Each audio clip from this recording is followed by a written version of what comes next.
बहुत समय पहले की बात है। किसी गांव में एक किसान रहता था। वह रोज भोर में उठकर दूर झरनों से स्वच्छ पानी लेने जाया करता था। इस काम के लिए वह अपने साथ 2 बड़े घड़े ले जाता था, जिन्हें वो डंडे में बांधकर अपने कंधे पर दोनों ओर लटका लेता था। उनमें से एक घड़ा कहीं से फूटा हुआ था और दूसरा एकदम सही था। इस वजह से रोज घर पहुँचते पहुँचते किसान के पास 1.5 घड़ा पानी ही बच पाता था। ऐसा 2 सालों से चल रहा था। सही घड़े को इस बात का घमंड था कि वो पूरा का पूरा पानी घर पहुँचता है और उसके अंदर कोई कमी नहीं है। वहीं दूसरी तरफ फूटा घड़ा इस बात से शर्मिंदा रहता था कि वो आधा पानी ही घर तक पहुँचा पाता है और किसान की मेहनत बेकार चली जाती है। फूटा घड़ा ये सब सोचकर बहुत परेशान रहने लगा और एक दिन उससे रहा नहीं गया। उसने किसान से कहा, मैं खुद पर शर्मिंदा हूँ और आपसे क्षमा मांगना चाहता हूँ। क्यों?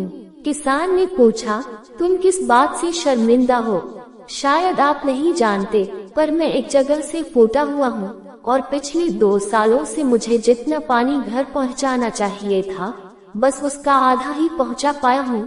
मेरे अंदर ये बहुत बड़ी कमी है और इस वजह से आपकी मेहनत बर्बाद होती रही है। फूटे घड़े ने दुखी होते हुए कहा।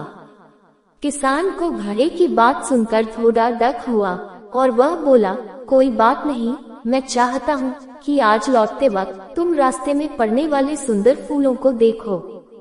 घड़े ने वैसा ही किया। वह रास्ते भर सुंदर फूलों को देखता आया।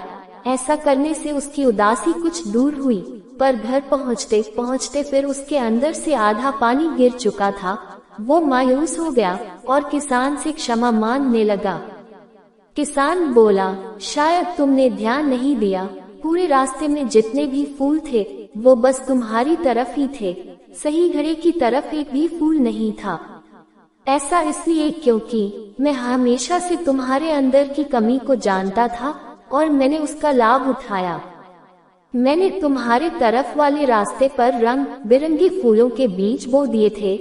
तुम रोज थोड़ा थोड़ा करके उन्हें सींचते रहे और पूरे रास्ते को इतना खूबसूरत बना दिया।